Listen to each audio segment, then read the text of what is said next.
बिस्तर छोड़ देना आपके हेल्दी दिमाग को तेज और आपके समग्र स्वास्थ्य में सुधार करता है। इस समय को ब्रह्मा मुहूर्त कहा जाता है। यह एक ऐसा समय है जो शांतिपूर्ण है और मानव शरीर को कई तरह के लाभ प्रदान करता है।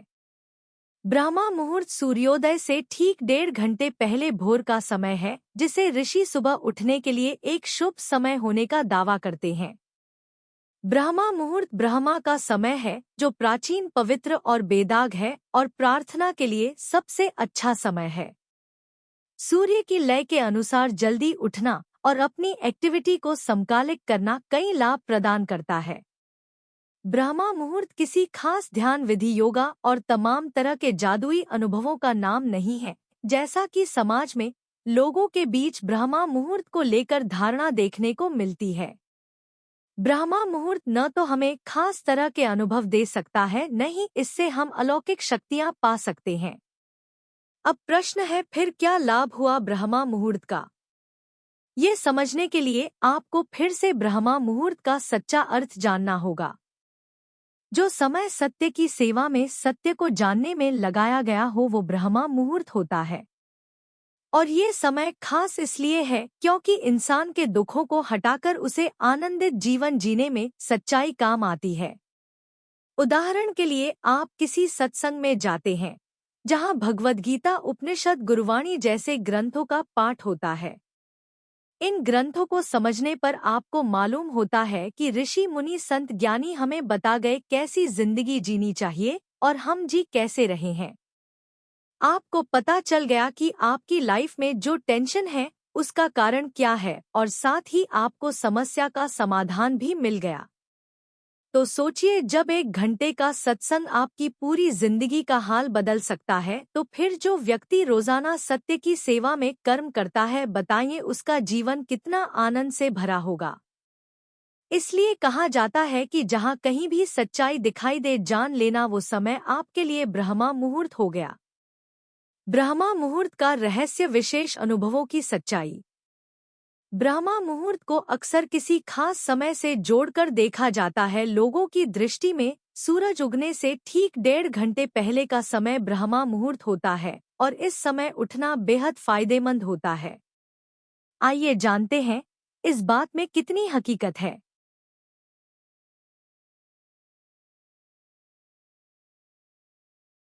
देखिए, अगर आपने ऊपर ब्रह्मा मुहूर्त को समझा होगा तो आप जान गए होंगे कि ब्रह्मा मुहूर्त का घड़ी की टिक टिक से कुछ विशेष संबंध नहीं है। जो समय आपको समझदारी, सच्चाई की तरफ ले जाए, सो समय ब्रह्मा मुहूर्त। पर अब सवाल है कि फिर सुबह के समय को ही ब्रह्मा मुहूर्त से ही जोड़कर देखा गया, रात के समय को क्यों नहीं? देखिए, आज की भांति प्राचीन काल में भी सुबह का समय किसी भी विषय पर ध्यान केंद्रित करने के लिए लाभदायी था।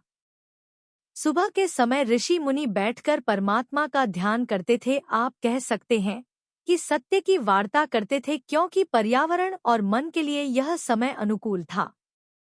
इस तरह बाद में आम लोग भी अपने अस्त व्यस्त जीवन से थोड़ा ध्यान हटाकर अपने दुखों और बंधनों से मुक्ति के लिए परमात्मा में लीन हो सके। इस उद्देश्य से ब्रह्मा मुहूर्त नामक विधि इजाद की गई, जिसका आज भी लोग पालन करते हैं। पर चूंकि समाज में लोग अपनी बुद्धि का प्रयोग करने की बजाय कोई कार्य इसीलिए करते हैं क्योंकि समाज में वैसा सभी करते हैं, उसी तरह ब्रह्मा मुहूर्त में यदि किसी को ध्यान की विधि करते देखा गया तो बाकी लोग भी ब्रह्मा मुहूर्त का वास्तविक अर्थ समझे बिना सुबह उठने लगे और आंख बंद कर ध्यान करने लगे। और यह चलता रहा। आज आलम यह है कि ब्रह्मा मुहूर्त के बारे में कई तरह के झूठ और मनगढ़ंत कहानियां रची जा चुकी हैं और लोग इसके नाम पर ठगे जा रहे हैं। कोई तथाकथित गुरु कहता है, ब्रह्मा मुहूर्त में उठकर ये विधि रोजाना करो, आपको दिव्य ज्ञान मिलेगा, आपका चेहरा चमकेगा, आपके ज्ञान की प्रशंसा होगी आदि। अब यह सुनकर इंसान ठंड के दिनों में 4 बजे उठकर किसी मंदिर में जाकर एक पतली सी बनियान में ध्यान की अवस्था में बैठ गया है। अब भीतर से उसके यही आ रहा है कि किसी तरह 1 घंटा बीते और मैं उठ के यहाँ से चलूं। तो बताइए, ये उसने परमात्मा का ध्यान किया या उसे अपने ही शरीर का ध्यान था? यहाँ समझना जरूरी है कि परमात्मा का ध्यान करने का यह अर्थ नहीं है कि आप सुबह उठे और आंख बंद करके परमात्मा को याद करें, नहीं, बल्कि ब्रह्मा यानी सच्चाई को जानना ही ब्रह्मा मुहूर्त होता है। अब यदि कोई सच्चा गुरु आपको रात के 12 बजे भी कृष्ण का रामायण का पाठ कराता है, जिसे पढ़कर आपको अपनी नाम सजी का पता चलता है, और आप राम की भांति सच्चा जीवन जीने के लिए प्रेरित होते हैं, तो यही समय ब्रह्मा मुहूर्त हो गया, क्योंकि इसी समय ब्रह्मा की बात हुई। ब्रह्मा मुहूर्त में कितने बजे उठना चाहिए? घड़ी के मुताबिक ब्रह्मा मुहूर्त का कोई विशिष्ट समय नहीं है। ब्रह्मा मुहूर्त की खास बात है कि इंसान समय के पार निकल जाता है, यानी उसे अब समय की चिंता नहीं करनी पड़ती। इसे आप इस तरह समझिएगा कि यदि सुबह 3 बजे उठकर रामायण, भगवद गीता जैसे ग्रंथों का पाठ करते हैं और आपको मालूम होता है कि आपके और राम के जीवन के बीच कितनी दूरी है, तो समझ लीजिएगा यही समय जिसने आपको आपकी हकीकत के करीब आने का मौका दिया, यही ब्रह्मा मुहूर्त है। तो इससे ये बात सामने निकल कर आती है कि दिन के 24 घंटों में से जिस पल आपको अपनी सच्चाई दिखे, जान लेना वो ब्रह्मा मुहूर्त है। ब्रह्मा मुहूर्त में स्नान करने के क्या फायदे हैं? अगर स्नान करने से आपको सत्य के मार्ग में चलने में सहायता मिलती हो तो ब्रह्मा मुहूर्त में स्नान करना लाभदायी है। पर यदि आप सत्य के साधक नहीं हैं, आपको जीवन में सच्चाई, शांति से ज्यादा प्रिय अपनी इच्छाएं लगती हैं, और आप सिर्फ ब्रह्मा मुहूर्त में स्नान इसीलिए करना चाहते हैं ताकि आपकी कोई मनोकामना पूरी हो जाए, तो यह महज एक अंधविश्वास है। ऐसा करके आप अपना समय और ऊर्जा दोनों बर्बाद कर रहे हैं। लेकिन इसके विपरीत अगर सुबह 4 बजे सत्संग है या फिर सुबह 4 बजे आप भगवद गीता पढ़कर कृष्ण की सीख लेकर अपने दिन की शुरुआत करते हैं, तो सुबह उठकर नहाना बिल्कुल परमात्मा को पाने में सहायक साबित होगा। पर यदि अधिकांश लोगों की तरह आपका लक्ष्य कृष्ण को पाना नहीं, सत्य को पाना नहीं, बल्कि सुबह स्नान करके अपनी इच्छा पूर्ति करना है, तो फिर उसका कोई लाभ नहीं है। ये एक छल है जो आप अपने साथ कर रहे हैं। ब्रह्मा मुहूर्त का मंत्र।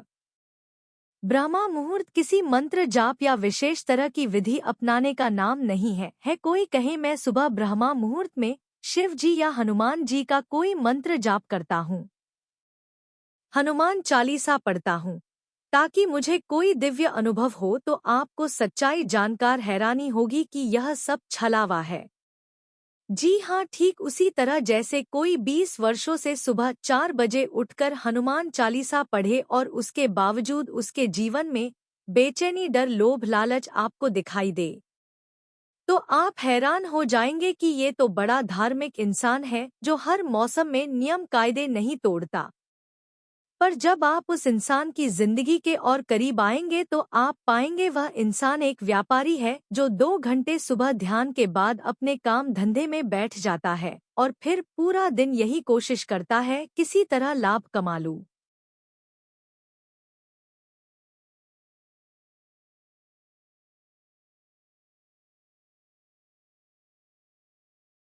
और अपने फायदे के लिए यह दूसरे का शोषण करने के लिए भी तैयार रहता है। यह वैसे तो बड़ा धार्मिक है, लेकिन इसके काम को, भोजन को, संगति को देखकर इसकी इच्छाओं को जानकार लगता है, ये तो राक्षस है। तो इससे आप समझ सकते हैं कि क्यों वो जिंदगी भर ब्रह्मा मुहूर्त में उठने के बावजूद भी परेशान है। शांति, आनंद इतनी सस्ती चीज नहीं है, वो भी उन्हीं को मिलते हैं जो अपना पूरा दिन सही तरह से जीने का चुनाव करते हैं, और इस तरह उनका जीवन ही खुशहाल होता जाता है। ब्रह्मा मुहूर्त में पूजा कैसे करें? हम अक्सर जैसा जीवन जीते हैं उसमें डर होता है, तनाव, बेचैनी, आलस्य, लोभ शामिल होता है। आठ ब्रह्मा मुहूर्त हमें ये संदेश देता है कि तुम जैसा घटिया जीवन जी रहे हो, जितनी यातनाएं, दुख झेल रहे हो, तुम उससे बेहतर जीवन जी सकते हो। तुम आनंद, शांति के अधिकारी हो और बिना उसे पाए तुम्हें चैन कैसे मिलेगा? पर हमें लगता है वो आनंद और शांति हमें ब्रह्मा मुहूर्त में ध्यान करने या कोई मंत्र जाप करने से मिल जाएगा। पर ऐसा होता नहीं है। जिसको आज़ादी चाहिए, जिसे शांति से प्रेम है, उसका सही जीवन जीना बेहद जरूरी है। जीवन का सच जानकर सही जिंदगी जीना ही ब्रह्मा मुहूर्त में पूजा करने के समान है। आशा करते हैं